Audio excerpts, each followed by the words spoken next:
what have I learned? Um, I learned early on that life is like a nun trapped in a prison. That people will and do hate me. That I'm targeted by violent lesbians, by vicious criminals, by people who are institutionalized for crimes, by rapists, by sociopaths who shoot or cut. And what I've learned um, is that not just that people don't want you to die on their property. Nobody wants to flip a bill um, for the corpse. Um, and nobody wants to take responsibility for failing on a death. They really enjoy the adrenaline that comes from causing fear for whatever reason. And so on the news, they had said something about, how do you leave a war or something like, oh man, it's something real slow. We're seeing something about Biden pulling out, getting out of this whole Middle Eastern thing. And he did it like an old ass man that he is, right? Like really slow and quietly. And it got me to thinking of these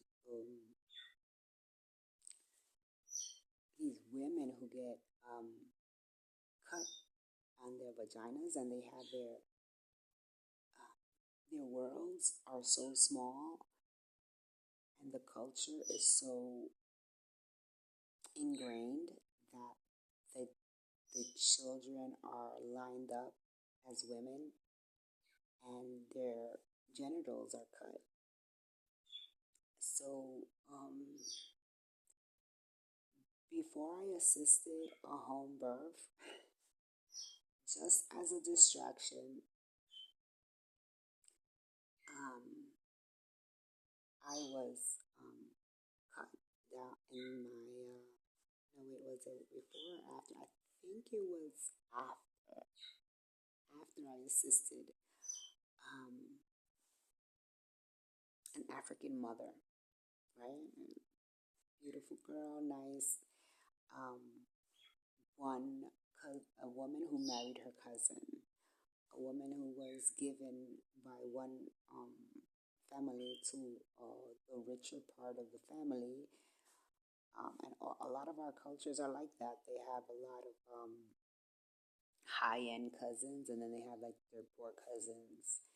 And on this island of PR, they're very proud of like this idea of rich people living among the poor, and I don't know, but so it wasn't here, but someone had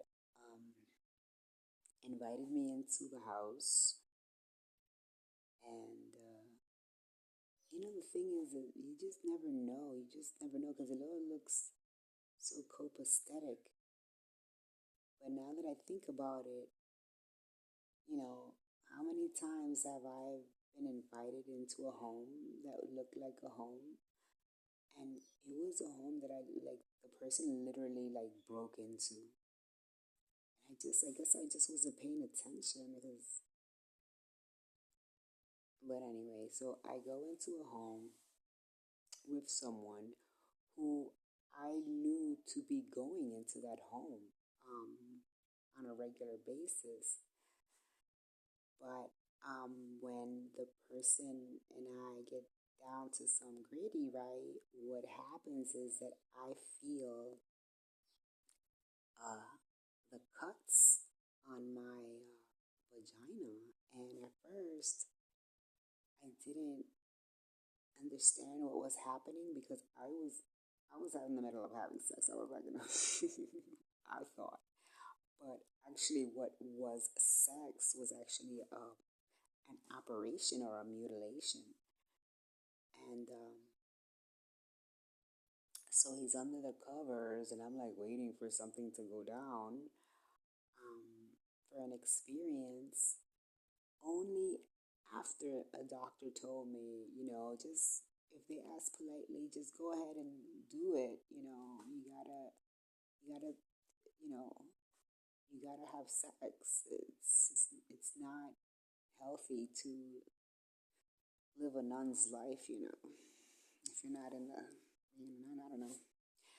So we asked politely. It wasn't like a prostitution thing, and but when he goes under the covers, um, he like what I hear is the click click of the switchblade, but I didn't understand it as a. I knew I heard a click click, but that knife was so sharp that I felt it going down the side of my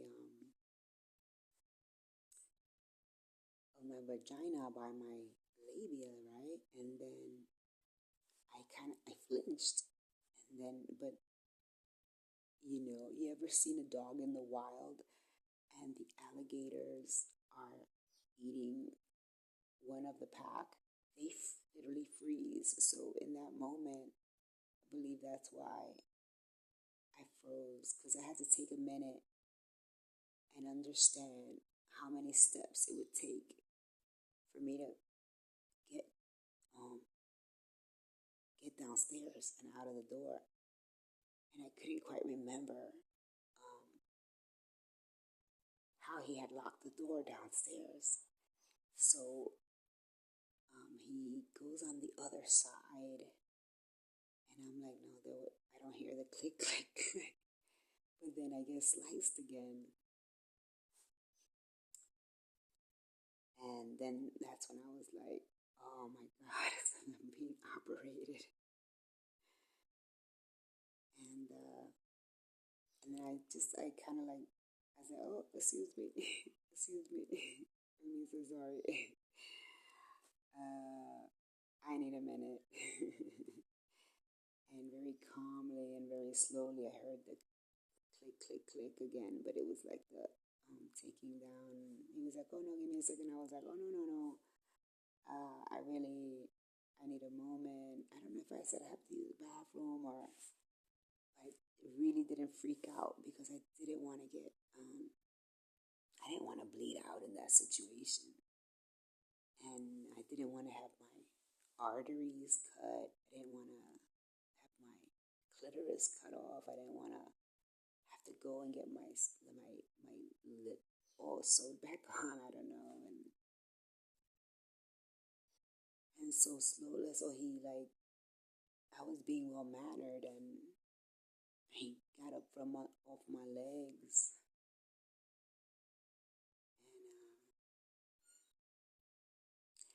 and I quickly but calmly uh, got up on my 2 feet, and I don't remember what I was wearing. So then fall, and I hiked my. I don't know. I just remember the next thing I know, I'm at the steps, and he's like very aggressive, like and I'm just like, oh, I gotta go, let me just go, and he's got the switchblade in his fist, and he's looking at me like, He wants me to be scared, and I'm just like lit right now. I'm lit, and I don't make any sudden movements, and I don't touch the banister going downstairs. I don't touch the wall. I just make sure that I don't fall down the steps, and I make sure that he's cuffed his that the blade is not out. And I didn't say see you next time. I was just like, oh, I'm gonna go.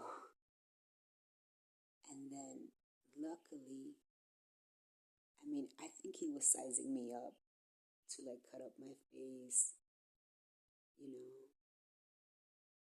And the only person somebody came and knocked on the door, which was what saved my life and saved my beauty.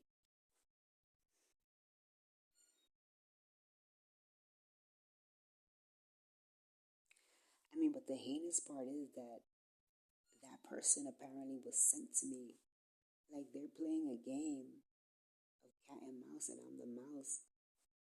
And the dog is the one who invited all the fucking players.